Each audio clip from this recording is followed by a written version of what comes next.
Good morning. So today we're going to talk about balanced living, and I'm going to give you first the definition from Staying Sober by Gorski and Miller, and then talk a little bit about balanced living and how it is achievable in spite of anything you've gone through in life thus far.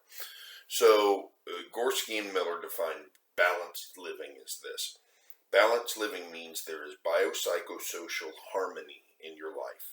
It means that you are healthy physically and psychologically, and you have healthy relationships. It means you are spiritually whole. It means you are no longer focused on one aspect of your life. It means you are living responsibly, giving yourself time for your job, family, and friends, as well as time for your own growth and recovery. It means allowing a higher power to work in your life. It means wholesome living. It means having a balance between work and play, between fulfilling your responsibilities to other people and your need for self-fulfillment. It means functioning as nearly as possible at your optimum stress level, maintaining enough stress to keep you functioning in a healthy way and not overloading yourself with stress so that it becomes counterproductive.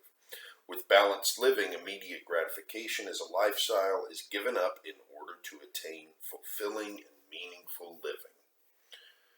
So, when I first read that, my immediate thought was kind of the same as it was when in my addiction, which is, that sounds pretty difficult to maintain. That sounds kind of crazy and unachievable, but it isn't.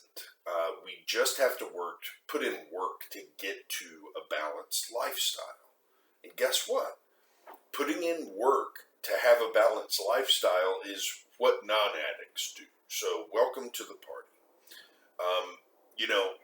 Balanced lifestyle is something that in our addiction we could not imagine because we're so focused on instant gratification. Whatever sounds good next is what we do.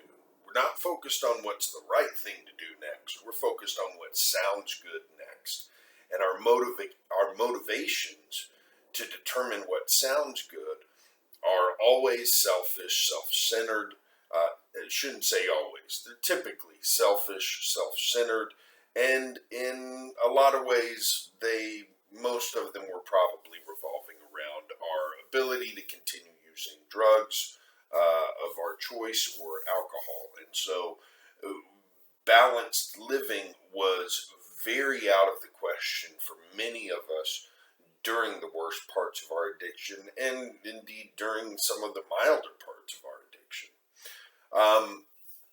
And so this balanced lifestyle is achievable and is also necessary for recovery. This kind of balanced lifestyle contributes to an environment where relapse is less and less likely for the recovering addict.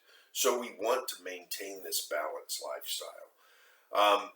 I do want to talk about what I feel like is the elephant in the room, which is that, during this balanced lifestyle describes a kind of joyous existence, a fruitful existence, an existence where someone is thriving and someone is contributing to society and someone is happy in their life.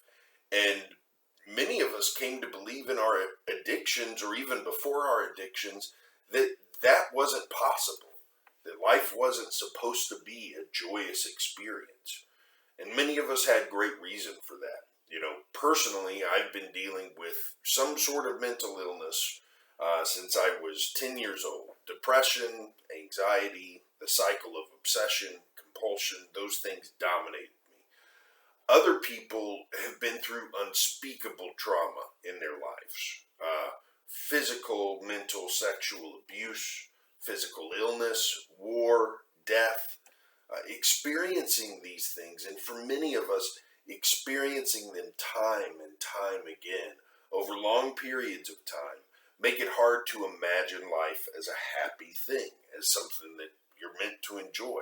So we stop living life and we strive to simply tolerate it. If things get too bad, we often decide that's not even worth it. Life's not even worth tolerating. And we look for the closest exit. I'm here to tell you that this trauma can be healed. And I'm here to tell you that life, with all this sickness and madness and horror, is still a beautiful thing worth living to its fullest. I never believed I'd be there, never thought this was possible. I never believed it, but it is. And I've only gotten to this point by following a spiritual program that lends itself to a balanced lifestyle.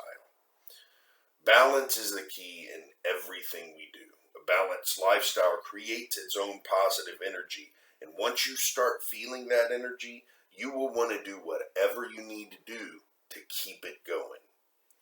So keep going, find your balance and run with it. Don't give up on life, no matter how bad it's been for you. Turn your trauma into your strength. Share it with others, and then watch it become their strength too.